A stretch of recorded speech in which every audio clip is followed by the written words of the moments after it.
આજે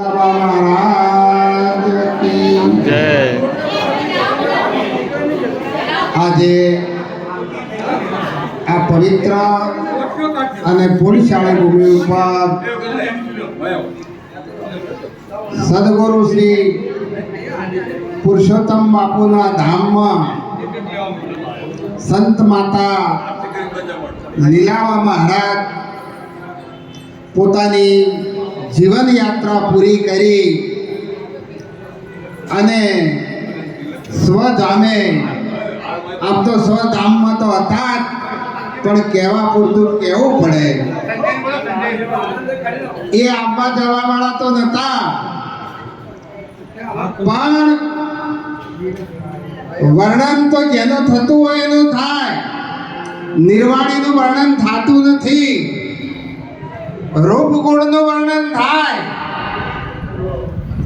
લીલાબાનો ફોટો ના હોય પણ છતાં પણ આપણે જો એ ફોટો જોઈએ તો કે આ લીલાબાનો ફોટો. અને લીલાબા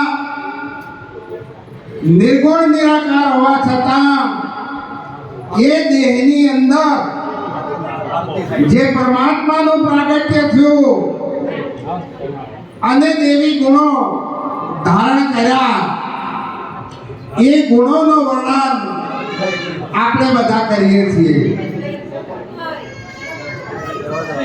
રામાયણ સમજાયા, ગુરુજીએ રામાયણ સમજાયા.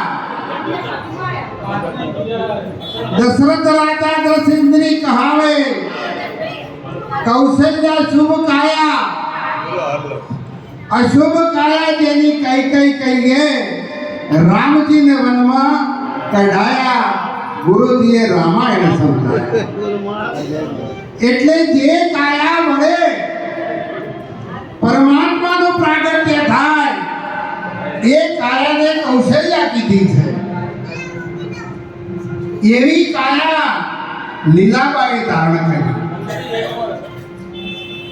અને ગુણોનું તો જો વર્ણન કરીએ તો તેઓના ત્રણ દીકરા યોગેશભાઈ, હર્ષદભાઈ, જ્ઞાનેશભાઈ, આ ત્રણેય દીકરાઓ ત્રણેય રત્ન એમની કુકેથી જે પ્રગટ કર્યા એ માતાને કોટિક વાર વંદન છે.